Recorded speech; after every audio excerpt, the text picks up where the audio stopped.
Yo, welcome to the NS9 postgame show powered by Permani Brothers. I'm your host, Anthony DiNardo. With me, we have Tyler Sweeney.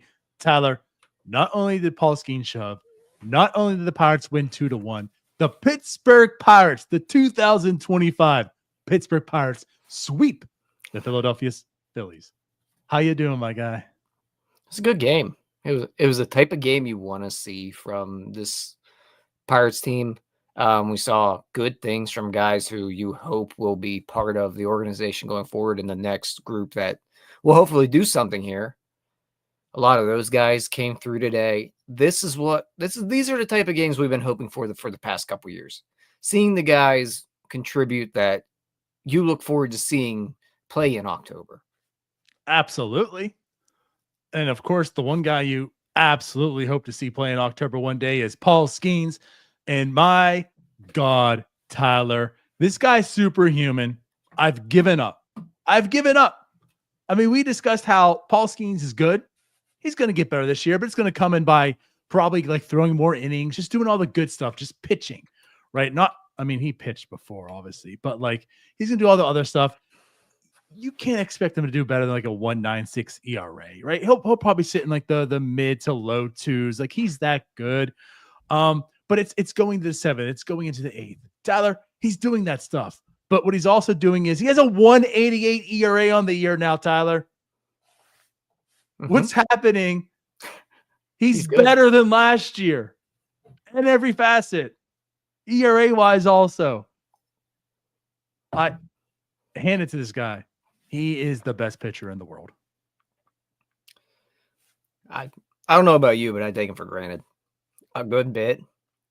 Even like today, we were talking a little bit during the game. I don't even like really blink an eye when he's pitching anymore. And it sounds wrong, but the games that Paul Skenes pitches, unless you really sit down and enjoy like the intricacies of pitching and the thoughts behind certain things he's doing, because he's not just a flamethrower, thrower type of guy. He thinks the game at a very high level as well. There's nobody on base all game, almost every single time he pitches, man.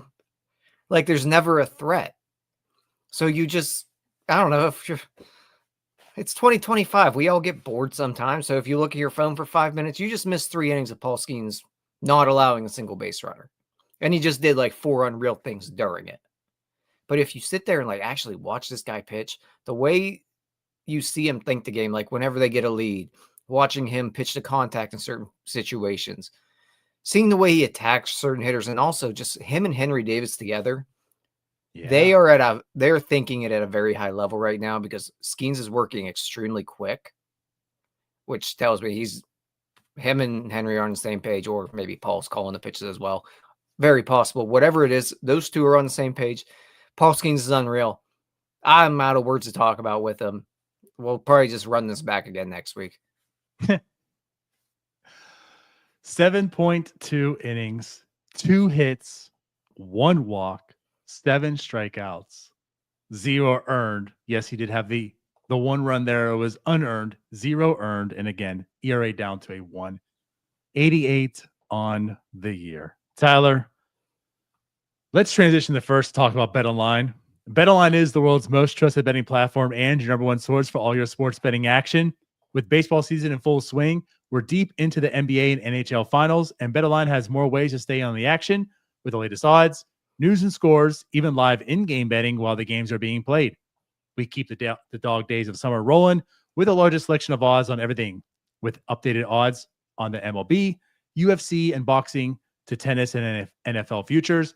BetOnline remains the best online source for all your sports wagering info. In between games, head over to the BetOnline Casino with all the top style Vegas games, including poker and live casino. BetOnline, the game starts here. If you haven't bet on Paul Skenes, whoa, are you being Camera got a little summoned? bit. Are the Yeah, a aliens little there? bit there. For those watching on the video stream, yeah.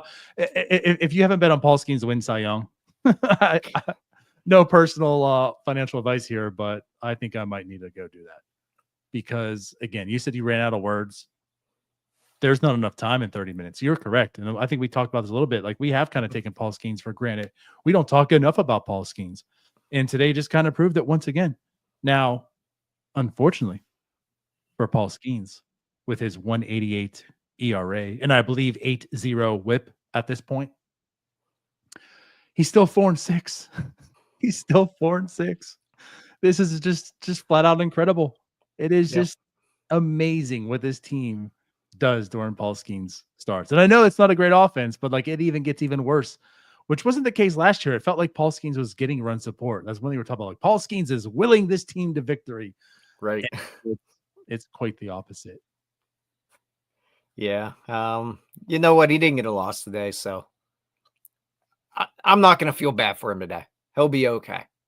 He didn't get a loss. He pitched well. And that's all Paul Skenes cares about. He doesn't care about the wins or losses. He just wants the team win. Cares about the team wins. Absolutely. Now, unfortunately, the teams also doesn't typically win. It's not just his record, but today they do. And you're right. Paul doesn't matter that his number says 4. What matters to him is the team's number says 26 and no longer 25. That's all Paul cares about. Right. But just a phenomenal start for Paul Skenes. And just kind of go further into this, like Paul Skenes has just been pitching his complete butt off all year long. He hasn't allowed more than 1 run in 6 games. The last time was May 6th against the Cardinals, where he allowed 2. The other thing he did today, like he kept the ball low in the zone as well. Like normally a guy like him and what he succeeds at a lot of times is that fastball that's up that you're not going to touch. He was able to locate down with off speed today really well, get weak contact, and still strike out 8 dudes. Yeah. 7. It's just like, I thought he finished with 8. Was I wrong? I could be wrong. It was 7. It's all good. Whatever. Usually I'm the one getting corrected. So, when I have my opportunities, I got to slide that in. Well, now I need to fact check you so I can try to correct you in case I was somehow right. Right. And you know what? We can move on. But either way, yeah, 7. I mean, we can move on. It's outstanding. He pitched like just 3 base runners today. It's again the Philadelphia Phillies. I understand Bryce Harper's on the IL, but it's the Philadelphia Phillies. It's not a bad offense by any means. And Paul Skenes had 16 swing and misses today. 16 through 7 pitches. Like the guy literally has everything, and he does everything well. It is just amazing how good Paul Skenes is. And even when Paul Skenes isn't, air quotes, on, how good he still is. And I just keep going back to the early part of the year. I mean, every pitcher has a stretch. And Paul Skenes' stretch of not being on happened early in the year where he was still dominating. Like, do you remember how the league figured out Paul Skenes? Do you remember how the loss in velocity was a huge issue for Paul Skenes? And oh boy, well, Paul Skenes just simply isn't that good of a pitcher. The teams figured out how to hit Paul Skenes. And the guy has a 1.88 ERA now. I don't remember that at all. You don't remember that? I don't remember that at all. Well, where were you in April? I mean, like he had like 1 start that wasn't great. And it was 3 earned runs. The one time he's allowed more than 2. Or I guess no, he's allowed 2, huh? DiNardo, I think maybe you got down 5. A few rabbit holes that were a little bit too deep. It was all on our IG page. It was on the radio station nearby to the ballpark. Anyways, I digress. You should probably listen to a few a little. Yeah, listen to a couple fewer talking heads. But anyways, Paul Skenes. Is there anything else we want to talk about with Paul Skenes? No, because I'm gonna have to talk about him again in a week, and I can't use it all now. Gotta stretch out the Paul Skenes stuff. I guess. How about this? Let's end it with this. Paul Skenes does go 7.2. He left the seventh, 93 pitches, looked pretty strong. It was still a tied ball game. And you and I jokingly said, you have to throw him back out again. You have to give this guy an opportunity to get the W, right? And he throws one pitch to start off the inning, and it's an out. Records the second out. 3 more pitches. 7.2. He gets pulled for Ashcraft. I guess my thought is at that point in time, they didn't want him to face Brandon Marsh. Apparently, they went to Ashcraft, which is fine. Ashcraft struck him out twice and went at bat, essentially, with that umpire. But ends up walking him. Right. Do you make that move there? Are you taking Paul Skenes out with 7.2 the way he's pitching today? No. With Brandon Marsh up the bat? No, but I don't think I'm taking Paul Skenes out of a game ever in my life, ever. I'm going to 97 pitches he threw. I'm going to burn him. No, but in all reality, it does seem like maybe they're getting a little bit more careful with his pitches. This was probably, was he on 4 days rest today? Yeah. Was this would have been the second time in his, I think this would have been the second time in his career he's done that? Maybe. I don't know. But at any rate, they're probably just being extra careful with him. It seems like maybe 100's the limit they have on him at this point. I'm not going to lose my mind over being careful with Paul Skenes right now. They're 16 and a lot. If Paul Skenes doesn't get an extra out, and they might lose an extra baseball game because of it, if you're being extra careful, I'm okay with it. It's fine. Okay. That's also a fair way of looking at it. Maybe if things were different, I'm letting Paul Skenes go and get out. Oh, okay. Yeah. This team's 500 right now. You're going out there and throwing. Okay. Yeah, I guess that's a fair enough point for sure. And again, ultimately, all that matters is if it works, and it worked. They do bring in Ashcraft, and yes, he does, of course, walk Marsh. We jokingly said that because that umpire was bad. I mean, there was 2 easy strikes that were called balls that would have ended an inning, but he does get the next batter out. He also goes and gets the next inning and secures the victory. Ashcraft looked good. Now, we had Santana and Bednar pitching on back-to-back days previously. So I guess it was an opportunity like, hey, Ashcraft also can go more than 1 inning. We need 4 more outs. Let's get that guy in here and do it. And again, like Ashcraft looks capable. This also is in a scenario where like they pulled out Paul Skenes and put in a Tanner Rainey. Mm-hmm. This was like you're putting in the Ashcraft, right? This the opposite of literally 1 week ago when they had a lead. He's very capable, and he showed it today. Yeah, I like what they're doing with Ashcraft so far. And it's surprising to hear that from me, huh? But today I thought he looked good. The stuff is going to play in the bullpen. Like there's no doubt in my mind. I think he could be lights out in the pen. No question. I think even as of right now, he's probably your 3rd best arm in the pen. I think you could argue that. So I like going with him today. I'm fine with that. I like the way they're using him at this point. I like the way he looked. The slider looks good. Like I have no complaints over Braxton Ashcraft. I like what he's doing. I want to see him more in these situations like we saw today. I'm with it. He's essentially now Carmen Majinski in my eyes. He's doing what Carmen Majinski should be doing, which was an article out today. Noah Howells, go check that out if you haven't. Carmen Majinski is a starter. He wants to be a starter. Ben Cherington said, fine, you're going to be a starter. And we've seen how he was doing in the major leagues, not too well. So he's down there in AAA being a starter, and that's given opportunity for guys like Braxton Ashcraft. And 100% Ashcraft, I think, can be a starter. That's the difference. But Ashcraft stuff certainly plays well in a bullpen role also. And at this point in time, the way Santana's been pitching all year, the way Bednar's pitching now since coming back up, I think you can pencil in as Ashcraft probably like your 3rd best in line. And he has been doing the job. So today, knowing you need 4 outs, put an Ashcraft there, get it signed, sealed, and delivered for the victory, allowing you, right, Bednar and Santana the day off for rest. The job was done. Good job in the pitching. I know early to start the game, right, the Pirates do take a lead.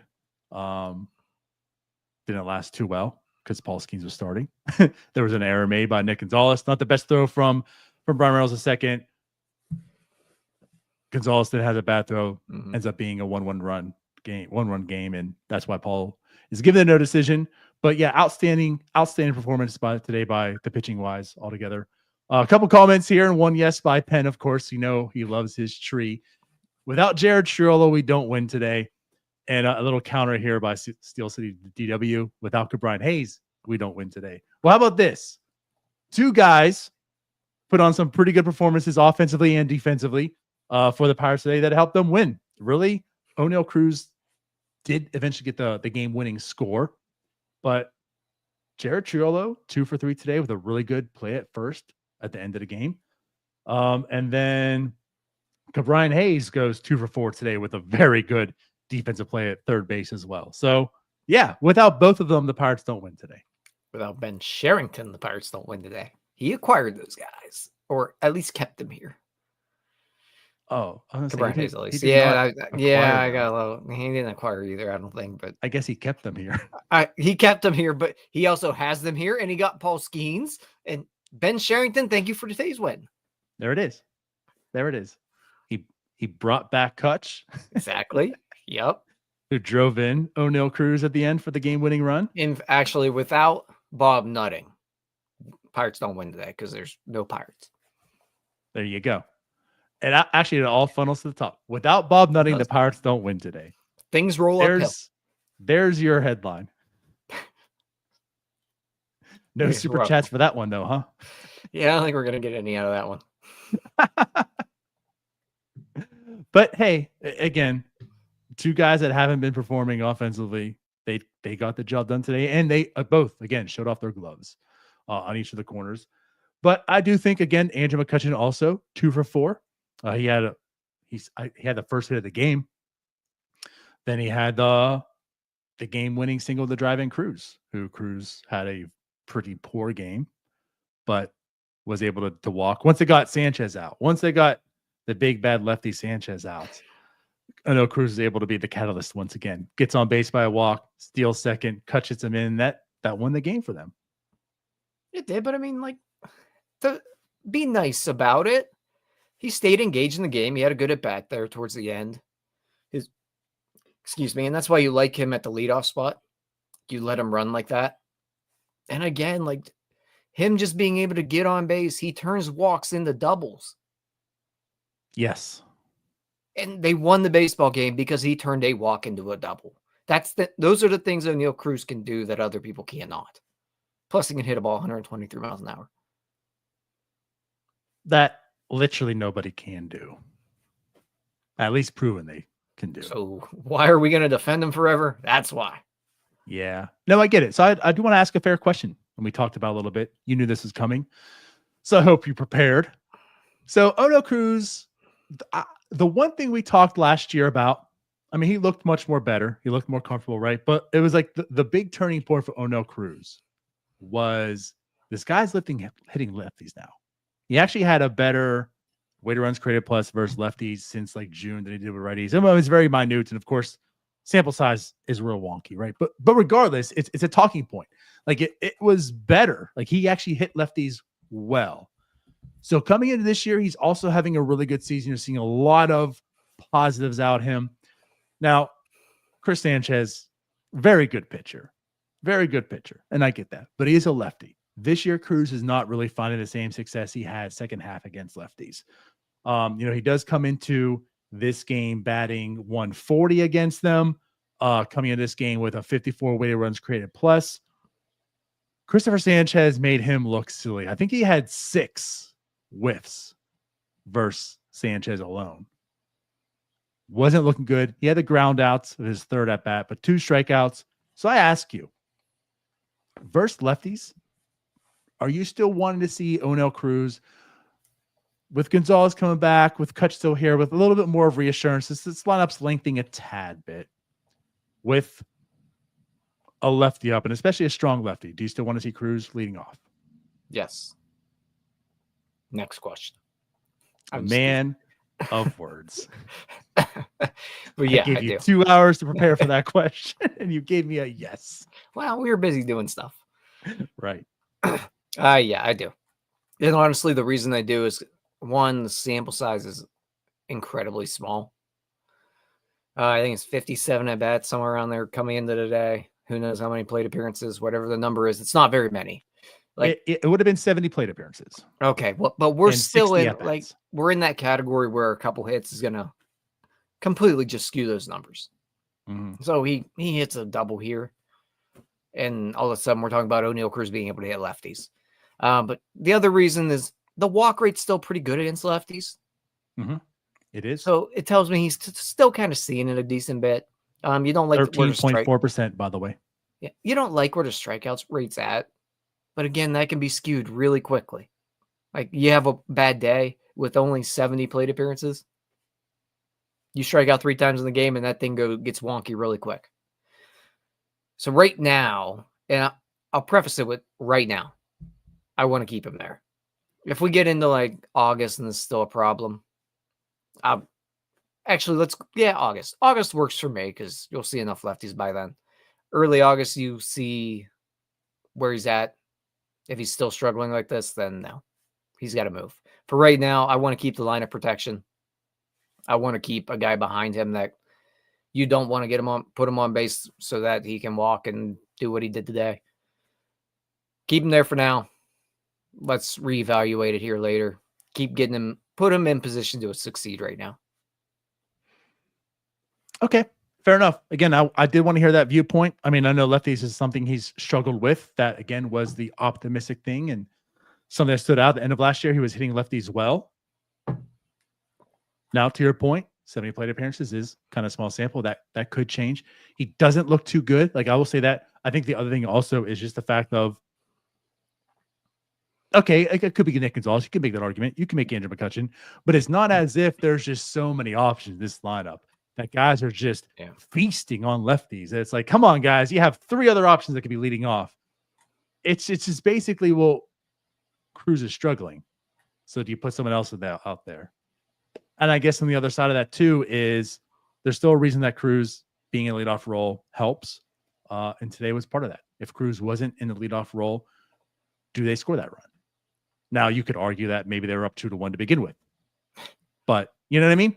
So I think, well, I was going to say, if there was already was pitching all game. Never mind. Doubt it. If Nick Gonzalez is up there. But yeah, we saw. Okay, fair enough. But either way, I'm kind of with you right now. I love the leadoff role for Oneil Cruz. I think you can slowly start to make the argument now. I think it's like on watch that maybe there's other options first of a lefty to have there. But again, Oneil Cruz is just such a catalyst that when he does get on and he just still walks rather well versus lefties, it's a double. So he has baked slugging into his stolen bases that you don't really see in the stat line. Okay. So again, I did want to bring it up and talk about that. Fair enough. But yeah, outside of that, there was not much offense today. We talked about the 4 hits that Triolo and Hayes had. The Pirates had 7 in total. total. I got to go back to that real quick. The other options suck. Like, I'm just looking down this lineup of guys hitting against lefties, like their on-base percentage. Oneil Cruz is 8th in his on-base percentage. You're going to hit Triolo leadoff? No. IKF, okay, maybe, but he's hitting 273 on-base percentage against lefties. Reynolds, no, you're not hitting leadoff. Endy threw his arm out. Kutch, maybe you could argue that one. Joey Bart, no. I think the argument is Kutch and Nick Gonzalez. Yeah, but like these options suck. And that's the caveat. So, like, if it ain't Cruz, it's Kutch. And I think Kutch is a very, very valid argument. That, to me, that's the guy. If it's not Cruz, then it is Kutch. But then Cruz is okay. So he's not hitting first; he's hitting second now, right? Or like, third. What are you going to put Oneil Cruz like 6th? No, right. That's then at that rate, you might as well just leave him leadoff.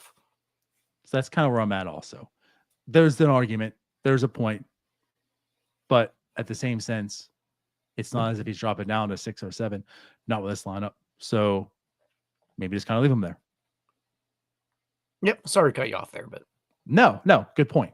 Good point to stay with it. But again, just kind of going back to the offense, right? So as mentioned, 7 hits they had, 4 came from Triolo and Hayes, obviously. The other two more from Kutch, and of course Reynolds had 1. Kutch and Reynolds, 2 hits to start off the game after Cruz strikeout. Nothing transpired from that. And then they had 12 strikeouts on the day because, like I said, Christopher Sanchez was absolutely dealing, and the Pirates were not seeing him well at all. They weren't. The bats were pretty pathetic. But then again, he is a good pitcher. He not is. to take anything away from him.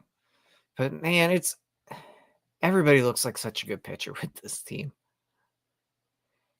They're just so uncompetitive at the plate constantly. How many strikeouts today? 12 strikeouts. Like 12. 12. It's too many. And it's every night they're striking out at a ridiculous rate. There's not enough guys in scoring position. They're not getting guys on enough so they can't be aggressive. They can't play the Donnie ball that we like to throw out there, but they can't be aggressive. They can't do what they're good at because they're not on base enough. And if you're striking out that rate, you got to walk. They're not walking either. They got to figure it out offensively, man. This is bad. Well, to that then. And I know you're certainly on one side, and I'm not going to say I was on a side, but I was on the side of let's see this out. Alexander Canario. Now, he showed some things in the month of May that kind of intrigued you. You know, we discussed, and that's why we want to see him because, like, if not, it's the ONeal Cruz at leadoff argument. Like, if not him, then what is it, fam? You know, like, what are we doing here? So let's run Canario and see what happens. Past 25 plate appearances, he has 1 hit. He went 0 for 3 today with 3 strikeouts. And then if you look at the actual 25 plate appearances he has, that now puts him at 12 strikeouts in the 25 plate appearances. So anything new, anything different? Alexander Canario, still wait and see. Is it like, hey, he had a hot 2 weeks and that's about it? Any takeaway from him so far? I like what they did with him. I like that Canario got the run they gave him. I think they probably won a couple extra baseball games because they played Canario. Like they rode the hot hand. But we're at the point where the hand is no longer hot. The hand is ice cold. And we're seeing why he's not a Major League Baseball player. I mean, we can see a little more out of him, I think. I'm not ready. We don't have to pull the plug right now. And also, who's waiting in the wings, dude? Right. Any other better options you can think of, DiNardo? Because I got nothing. Nothing. Like, I'm not ready to throw him out just because there's... Nick Solak again. Right. I don't really need to see the Nick Solak experiment. We're already getting bashed in the head with Henry Davis propaganda by Jim. I don't need more Nick Solak, so... We can keep riding it out with him. He's not good. I don't know. If someone else comes off waivers that intrigues you, go for it, and I'll go with cut and bait with Canario. Gotcha. Again, want to bring it up. Something to take note of. I still want to ride it out and see because there's nothing else out there and there's nothing really else to play for. There's still things that intrigue you, but I think ultimately we feel he's probably not a good hitter. He's kind of starting to show that again. So yeah, just wanted to bring it up. 0 for 3 today, 3 strikeouts. Adam Frazier comes in to replace him to pinch hit and gets hit in the knee. Good job. Adam Frazier doing his job. Got to give my boy some props there. It was a rough sound too, man. Yeah. Yeah. But help secure the win in some way or another. It did. I mean, Adam Frazier, really. part of the It really solution. didn't. It did nothing to impact the game. He literally came off the bench, got drilled in the knee, got pulled from the game, and his guy didn't move from first base. Right. He could have just sat in the dugout and been fine. Like, he did not have to do that today. No, not at all. But he did. So good for him. Got in the action. He helps out. Is on base a little bit there. Good job. Good job, Adam Frazier. Yep. All right. You, So let's go ahead and go to these sandwiches. How do you think? Is it time? Yeah. Anything else you want to discuss? No, I think I'm good. All right. So we'll go ahead and get the sandwiches going. You guys know what to do. If you haven't already, hit that hashtag, raise it for your chance to win 2 Primanti Brothers sandwiches. In the meantime, like the video, subscribe, do all the fun stuff. Let's go ahead and pick these winners. In the meantime, I'll read off some supers we haven't gotten to as well. Lisa, I know she's a big Arizona Wildcats fan. So, her Arizona Wildcats are headed to Omaha. Jim's Louisville Cardinals are as well, blah, blah, blah. But hey, the Arizona Wildcats are. Bucks get out the brooms. 2 AZ Wildcats are in the hunt for the NBA championship. It's been a great day for her. So congrats, Lisa. Feeling good today. You know who else is feeling good, Tyler? Mark Smithers. Feeling pretty good. He wins 2 Primanti Brothers sandwiches. So, Mark, congratulations. You guys know what to do. If not, DM us. Let us know your email address associated with the Primanti Brothers app. If you don't have it downloaded, go ahead and download that. We'll get the sandwiches out to you as soon as possible. Let's get our next drawing here. Sean also says, without Paul Skenes, they don't win today, Tyler. There's Ty's dad. And Steel City DW also says, Tyler nails it. Donnie ball working, but can't win without run support. Steel City DW has always been one of my favorites. He is a good guy, honestly. Unlike you, Tyler. And Jim. But shout out to our last winner. So BW Geyer, you also win 2 Primanti Brothers sandwiches. Go ahead and hit us up. Send us your email address associated with your Primanti Brothers app. And we'll make sure you get those as soon as possible. Tyler. Pirates swept. Have we hit the pinnacle of 2025? Right here. Yeah, it's quite possible. No, we have not, because Thursday, Friday, Saturday of next week, Jim and Ty will be in Chicago watching the Buccos. That's right. Most importantly, Jim will be in Chicago watching the Buccos. So, incoming Cubs sweep.